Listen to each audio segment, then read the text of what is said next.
नमस्कार प्यारे मित्रों, आप लोग कैसे हैं। आई होप कि आप लोग अच्छे होंगे और आपकी पढ़ाई बेहतर चल रही होगी और आप लोग अपने जीवन को बेहतर बनाने के लिए अथक प्रयास कर रहे होंगे। प्यारे मित्रों, आज आप लोगों के लिए मैं क्या लेकर आया हूं। आज आप लोगों को राष्ट्रीय उद्यान से संबंधित उन सारे महत्वपूर्ण प्रश्नों को बताऊंगा जहां से एग्जाम में बार बार प्रश्न पूछे जाते हैं। और उससे पहले आज आप लोग फटाफट के माध्यम से और भी थोड़ी जानकारी लीजिए ताकि एग्जाम में यहां से भी प्रश्न आए तो आप उन सारे प्रश्नों को एक एक करके उसकी खोपड़ी में आप आग लगा दो। तो चलिए प्यारे मित्रों, ये जानते हैं कि भारत के अंदर रक्तदान दिवस कब मनाया जाता है। जी हां, यदि रक्तदान दिवस की बात करें तो रक्तदान दिवस कब मनाया जाता है। 14 जून को रक्तदान दिवस मनाया जाता है। प्यारे मित्रों, याद रखना, इन सारे प्रश्नों को याद रखिएगा ताकि यहां से प्रश्न बने तो आप उन सारे प्रश्नों को कर पाए। चूंकि आप जानते हैं कि रक्तदान महादान होता है और रक्तदान के बारे में कई बार प्रश्न पूछा गया है।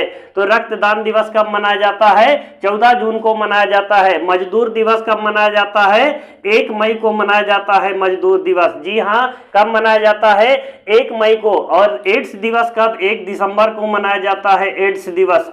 जी हाँ, और याद रखना, भारत के अंदर 26 नवंबर 1949 को आप जानते हैं कि हमारा भारत का जो संविधान था वो बन करके तैयार हुआ है। कब तैयार हुआ है। 26 नवंबर 1949 को भारत का जो संविधान है वो बन करके तैयार हुआ है। लेकिन ये लागू कब हुआ है तो याद रखना, 26 जनवरी 1950 को। जी हाँ, 26 जनवरी 1950 को जो है हमारा संविधान को लागू कर दिया गया था। और प्यारे मित्रों, भारतीय संविधान में ये पूछा जाता है कि भारतीय संविधान में देशी रियासतों की संख्या कितनी थी। तो याद रखना, देशी रियासतों की संख्या की बात करें तो 562 देशी रियासतों में विभाग था। कितनी देशी रियासतें थी। 562 देशी रियासतों में विभक्त था हमारा जो भारत था। तो याद रखना, ये पूछा जाता है कि संविधान के समय देशी रियासतों की संख्या कितनी थी। तो प्यारे मित्रों, 562 देशी रियासतों की संख्या थी। और 562 देशी रियासतों में 559 देशी रियासतें भारत में याद रखना स्वतः विलय हो गई थी। और 3 कौन सी ऐसी रियासत थी जो भारतीय संविधान में यानी भारत में जो है मिलना नहीं चाहती थी। तो आपकी जानकारी के लिए बताना चाहता हूं, एक तो थी हैदराबाद थी, हैदराबाद। दूसरा कौन थी। दूसरा थी जूनागढ़ थी। जी हाँ, दूसरा कौन थी। जूनागढ़। तीसरा कौन थी तो जम्मू कश्मीर। जी हाँ, जम्मू कश्मीर। ये 3 रियासतें ऐसा थी जो भारत के अंदर विलय होना नहीं चाहती थी। आप जानते हैं कि हैदराबाद को सशस्त्र कार्रवाई के आधार पर, जी हाँ, सशस्त्र कार्रवाई के आधार पर भारत के अंदर विलय किया गया। इसका मतलब कि लाठीचार्ज करा करके जो है सरदार वल्लभ भाई पटेल जी ने जो है भारत के अंदर विलय करने का कार्य किया है। और जूनागढ़ को किस आधार पर। जनमत संग्रह। जी हाँ, जनमत संग्रह के आधार पर भारत में विलय किया गया है। और जम्मू कश्मीर को भारत के अंदर विलय किस आधार पर किया गया है तो याद रखना, विलय पत्र पर हस्ताक्षर करके। जी हाँ, विलय पत्र पर हस्ताक्षर करके राजा हरि सिंह ने भारत के अंदर विलय करने का कार्य किया है। प्यारे मित्रों, आप जानते हैं कि मैं आपको पूरा एक सिलेबस पढ़ाने का कार्य करता हूं, लेकिन आप जानते हैं कि मैं ऑफलाइन क्लास में आपको एकदम सिलेबस पढ़ाने से पहले कुछ आपको फटाफट के माध्यम से जानकारी देता हूं ताकि यहां से हम उसको बोलते हैं लोकल क्वेश्चन। जी हां, हम फटाफट वाले जितने भी क्वेश्चन होते हैं हम इसको अपने तौर से इसको लोकल क्वेश्चन बोलते हैं। ये लोकल क्वेश्चन तो आपको आना ही आना चाहिए ताकि जो आपको लंबे लंबे प्रश्न है, जो डीपली प्रश्न है, वो एक लिखित के माध्यम से आएगा। तो याद रखना, इसके और आगे चलते हैं और देखते हैं कुछ लॉजी देखते हैं, क्रांति देखते हैं। कौन कौन सी ऐसी क्रांति है जिसका संबंध किससे है। जी हाँ, रजत क्रांति का संबंध किससे है। जी हाँ, रजत क्रांति का संबंध किससे है। रजत क्रांति का संबंध किससे है प्यारे मित्रों। अंडा से। किससे है। अंडा उत्पादन से है रजत क्रांति। बादामी क्रांति का संबंध किससे है। जी हाँ, बादामी क्रांति का संबंध किससे है तो याद रखना, बादामी क्रांति का संबंध किससे है। मसाला से। जी हाँ, बादामी क्रांति का संबंध किससे है। मसाला से है। और हरित क्रांति। जी हाँ, हरित क्रांति भारत के अंदर कब आई है याद रखना है 1966-67 में। जी हाँ, 1966-67 में आई है। हरित क्रांति के पिता कौन है। MS स्वामीनाथन। जी हाँ, MS स्वामीनाथन है, स्वामीनाथन हरित क्रांति के भारत में ये जनक है। और ऑपरेशन फ्लड कब आया है? जी हाँ, ऑपरेशन फ्लड कब आया? 1970 में। ऑपरेशन फ्लड का संबंध किससे है? दूध उत्पादन से है। जी हाँ, दूध उत्पादन से। और भारत में श्वेत क्रांति के जनक कौन है? जी हाँ, श्वेत क्रांति के जनक कौन है प्यारे मित्रों? तो याद रखना, श्वेत क्रांति के जनक वर्गीज कुरियन है। जी हाँ, कौन है? वर्गीज कुरियन। वर्गीज कुरियन जो है, वर्गीज कुरियन जो है भारत के अंदर श्वेत क्रांति के जनक हैं। और ऑपरेशन फ्लड कब आया है? 1970 में। इसका भी संबंध किससे है? दुग्ध उत्पादन से। भारत के अंदर ब्रेन रिसर्च सेंटर कहाँ है प्यारे मित्रों? जी हाँ, ब्रेन रिसर्च सेंटर कहाँ पर है? गुड़गांव हरियाणा में। गुड़गांव हरियाणा में है। कहाँ? हरियाणा। क्या है? Brain research centre. Brain research centre कहाँ है? सेंटर। तो आपकी याद जानकारी के लिए बताना चाहता हूं, गुड़गांव हरियाणा में ब्रेन रिसर्च सेंटर है। पर्यावरण दिवस कब मनाया जाता है? 5 जून को मनाया जाता है। 5 जून को पर्यावरण दिवस मनाया जाता है। पर्यावरण दिवस कब मनाया जाता है? 5 जून को मनाया जाता है। विश्व मानवाधिकार दिवस कब मनाया जाता है? विश्व मानवाधिकार दिवस की बात करें 10 दिसंबर को मनाया जाता है। जी हाँ, मानवाधिकार दिवस कब मनाया जाता है? 10 दिसंबर को मनाया जाता है मानवाधिकार दिवस। और याद रखना दोस्तों, यह तंबाकू निषेध दिवस कब मनाया जाता है? 31 मई को मनाया जाता है। कब मनाया जाता है? 31 मई को मनाया जाता है। और मतदान दिवस कब मनाया जाता है? 25 जनवरी को। जी हाँ, 25 जनवरी 1950 को किसकी स्थापना हुई थी? तो याद रखना, निर्वाचन आयोग की स्थापना हुई थी। इसलिए हम मनाते हैं 25 जनवरी को जो है मतदान दिवस मनाते हैं प्यारे मित्रों। अब हम चलेंगे अपने टॉपिक्स की ओर प्यारे मित्रों। नहीं, ये तो फटाफट में ही चला जाएगा। और हम चलेंगे अपने टॉपिक्स की ओर चलेंगे। और आज की जो मेरी टॉपिक्स है राष्ट्रीय उद्यान। जी हाँ, भारत के अंदर कुछ ऐसे प्रमुख राष्ट्रीय उद्यान हैं जहां से एग्जाम में बार बार प्रश्न पूछे जाते हैं। तो आज हम सीधा राष्ट्रीय उद्यान की ओर चलते हैं और क्या कैसे कैसे राष्ट्रीय उद्यान से प्रश्न बनते हैं प्यारे मित्रों, उन सारे प्रश्नों को आप देखेंगे। और देखने के बाद आपको ऐसा लगेगा नहीं, हमें जो है यहां से पढ़ना बेहद जरूरी है। तो प्यारे मित्रों, सबसे पहले चलेंगे हम राष्ट्रीय उद्यान की ओर चलेंगे। जी हाँ, राष्ट्रीय उद्यान की ओर चलेंगे। और कौन कौन से ऐसे राष्ट्रीय उद्यान हैं जहां से प्रश्न बनने की प्रबल संभावना होती है? तो याद रखना, पहले हम चलेंगे मध्य प्रदेश की ओर चलेंगे। जी हाँ, कहां चलेंगे? मध्य प्रदेश। आप जानते हैं मध्य प्रदेश को टाइगर स्टेट भी कहा जाता है। क्या कहा जाता है? टाइगर स्टेट कहा जाता है, क्योंकि वहां पर सबसे ज्यादा टाइगर पाए जाते हैं। इसके राष्ट्रीय उद्यान जो है सबसे ज्यादा वहां पर है, अभ्यारण्य वहीं पर सबसे ज्यादा, इसलिए उसको क्या बोलते हैं? इसलिए उसको टाइगर स्टेट कहा जाता है, वहां पर सबसे ज्यादा।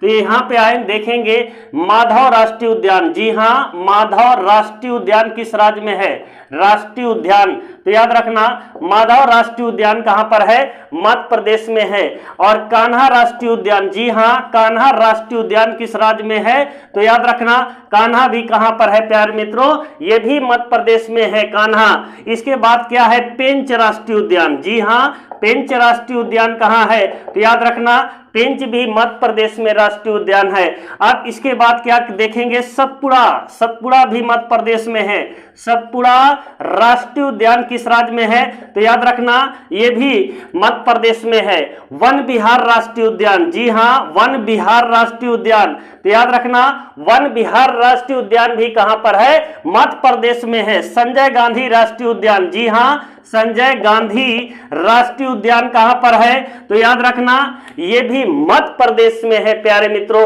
और इससे बनने वाले जो प्रश्न हैं, इससे बाहर नहीं जाना है, इसी के अंदर पूछा जाएगा।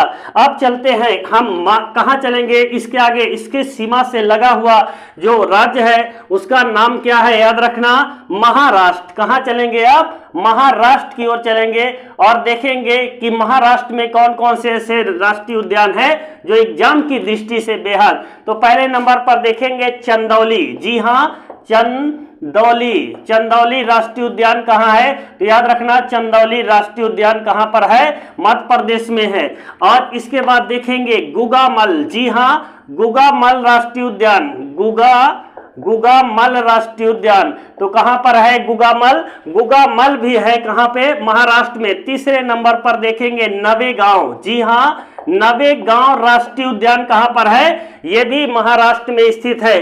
अब चौथे नंबर पर देखेंगे पेंच, जी हाँ पेंच मध्य प्रदेश और महाराष्ट्र की सीमा पर है, इसलिए पेंच भी किसमें माना जाएगा? तो याद रखना ये भी महाराष्ट्र में ही आता है। अब देखेंगे पांचवें नंबर पे टडोवा, कितनी बार ये टडोवा, बहुत ही महत्वपूर्ण प्रश्न है प्यारे मित्रों। टडोवा राष्ट्रीय उद्यान, जी हाँ टडोवा राष्ट्रीय उद्यान किस राज्य में है? तो याद रखना टडोवा भी महाराष्ट्र के अंदर स्थित है।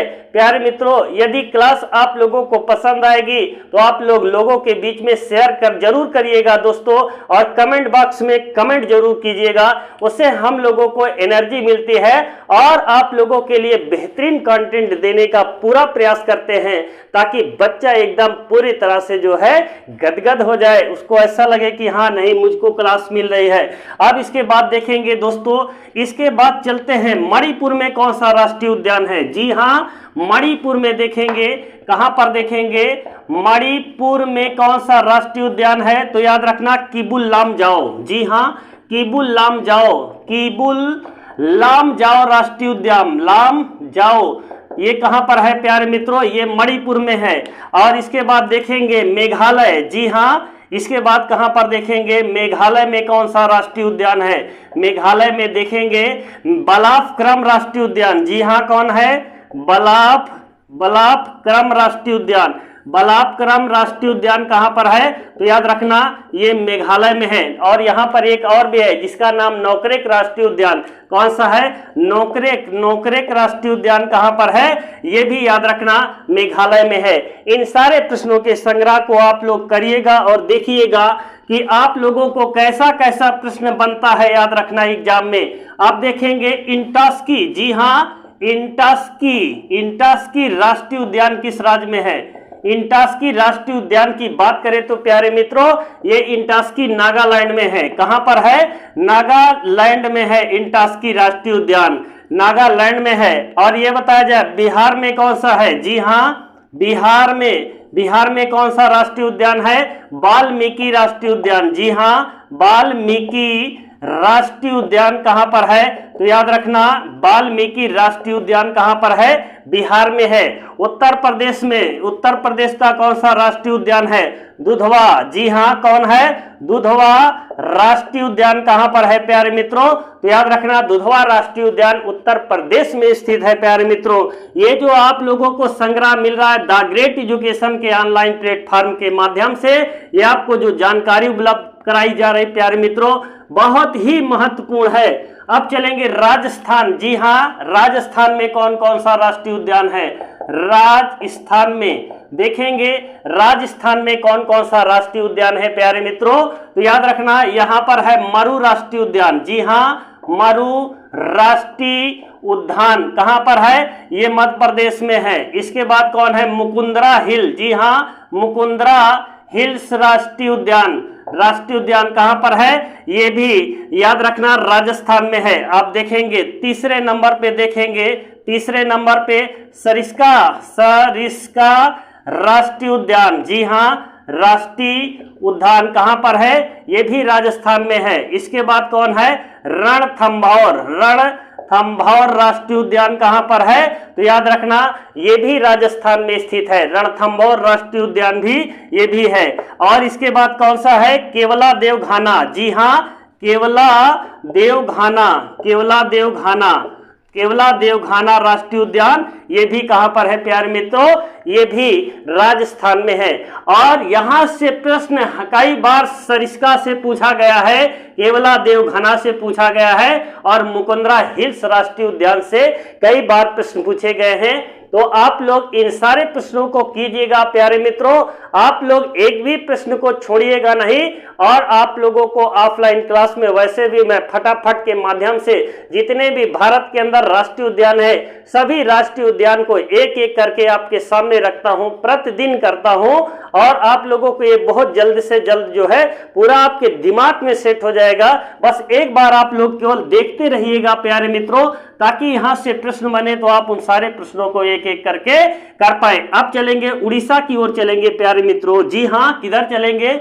उड़ीसा। जी हाँ, उड़ीसा की ओर चलेंगे और यहां पर देखेंगे कौन कौन सा राष्ट्रीय उद्यान है।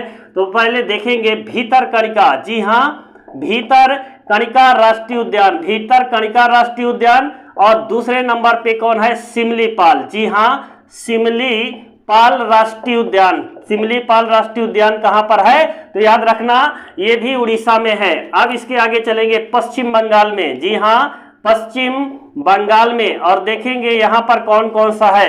तो याद रखना पश्चिम बंगाल में बुक्सा राष्ट्रीय उद्यान, बुक्सा राष्ट्रीय उद्यान कहां पर है? तो याद रखना ये पश्चिम बंगाल में है। दूसरा क्या है? देखेंगे नेवरा। जी हाँ, नेवरा राष्ट्रीय उद्यान, राष्ट्रीय उद्यान ये कहां पर है? तो याद रखना ये भी पश्चिम बंगाल में है। अब इसके बाद देखेंगे सिंहलीला। जी हाँ, सिंहलीला, सिंहलीला राष्ट्रीय उद्यान, सिंहलीला राष्ट्रीय उद्यान ये कहां पर है? तो याद रखना ये भी पश्चिम बंगाल में है सिंहलीला। जालदापारा, इसके बाद देखेंगे जालदापारा राष्ट्रीय उद्यान। जालदापारा राष्ट्रीय उद्यान किस राज्य में है प्यारे मित्रों?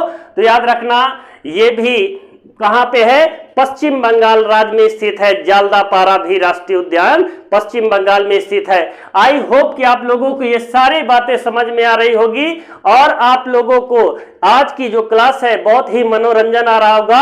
अब इसके आगे चलते हैं और कुछ देखते हैं दोस्तों, ताकि यहां से जितने भी तरह से प्रश्न बन सके उन सारे प्रश्नों को आप पूरी तरह कर पाएंगे। आप देखेंगे झारखंड में कौन सा राष्ट्रीय उद्यान है? जी हाँ, झारखंड में देखेंगे तो यहां पर बेतला राष्ट्रीय उद्यान है। कौन है?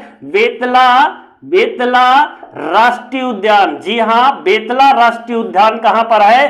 तो याद रखना ये झारखंड राज्य में स्थित है। अब इसके बाद देखेंगे जम्मू कश्मीर में। जी हाँ, जम्मू कश्मीर में कौन सा राष्ट्रीय उद्यान है? तो याद रखना दाचीग्राम। जी हाँ, दाचीग्राम राष्ट्रीय उद्यान कहां पर है? ये जम्मू कश्मीर में है। और देखेंगे किश्तवाड़। जी हाँ, किश्तवाड़ जम्मू कश्मीर में है। ये सारे प्रश्नों को आप और देखिएगा। हिमिस। जी हाँ, हिमिस राष्ट्रीय उद्यान कहां पर है? तो याद रखना हिमिस राष्ट्रीय उद्यान भी जम्मू कश्मीर राज्य में स्थित है। आई होप कि आप लोगों को यहां तक बातें समझ में आई होगी। और दोस्तों वीडियो बहुत लंबा हो जाएगा और आप जानते हैं मैं बहुत लंबा वीडियो नहीं बना रहा हूं इस समय। और आप लोगों को जो भी इंपॉर्टेंट जितने भी राष्ट्रीय उद्यान इंपॉर्टेंट है उन सारे प्रश्नों को एक एक करके कराएंगे। जैसे गुजरात में है बंसदा है, ब्लैक बक है, ये सब कहां पर है? ये गुजरात में है। और गुजरात को एशियाई शेरों का घर कहा जाता है, गुजरात के गिरी वन को कहा जाता है। और दोस्तों जितने भी तरह से प्रश्न बन सकते हैं मैंने पूरा प्रयास आप लोगों के लिए होगा। अब अगले नेक्स्ट वीडियो में जो है यहां से जिस तरह से प्रश्न बनेंगे उन सारे प्रश्नों के राष्ट्रीय उद्यान से संबंधित उनको फिर से लाकर आपके सामने रखूंगा। और आज की क्लास के लिए अब बस इजाजत दीजिए। जय हिंद, जय भारत।